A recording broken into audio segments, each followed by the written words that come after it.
August 5, 2026. Today's reading from Discovery, God in the Everyday. Opening prayer. Great is your faithfulness, Lord. Your great love and compassions are new every morning. Read Genesis chapter 29, verses 1 through 14a. Jacob arrives in Padan Aram. Then Jacob continued on his journey and came to the land of the eastern peoples. There he saw a well in the open country, with 3 flocks of sheep lying near it because the flocks were watered from that well. The stone over the mouth of the well was large.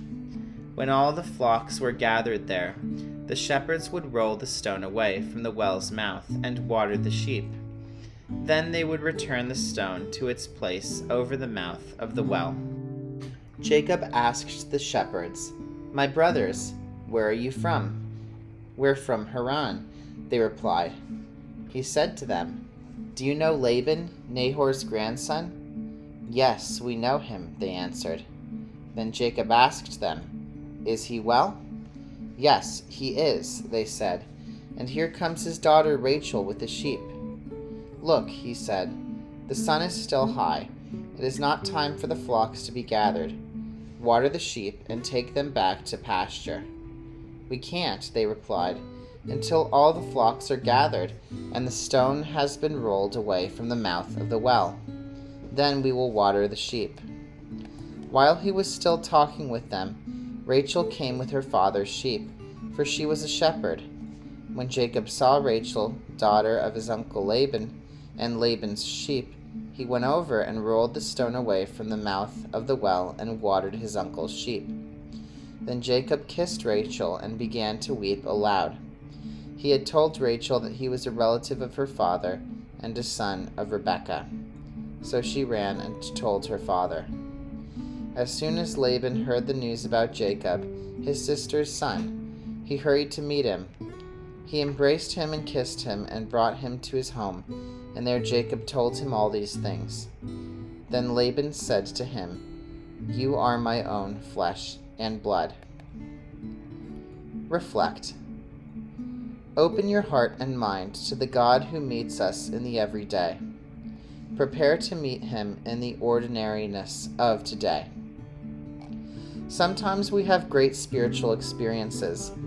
It may be at a large celebration, in our regular Bible reading, in a spiritual conversation with a friend, or as we reflect on the wonders of creation.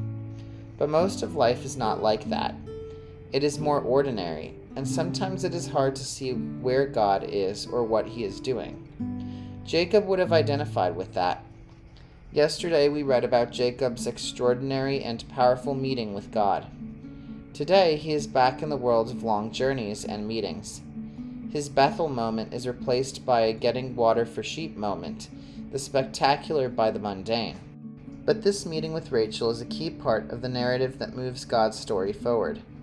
While it may not be that evident that God is still leading him, his presence is just as real, if not as spectacular.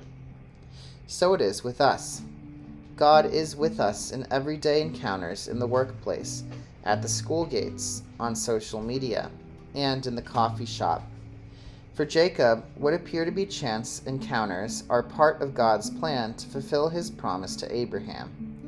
For us, apparent chance encounters may be God-appointed moments to show and share his love. Apply. Look for something extraordinary in your day that God does when you are least expecting it. Closing prayer. Lord, help me to see the extraordinary in the midst of the ordinary, for you are always present, always at work, always carrying out your plans.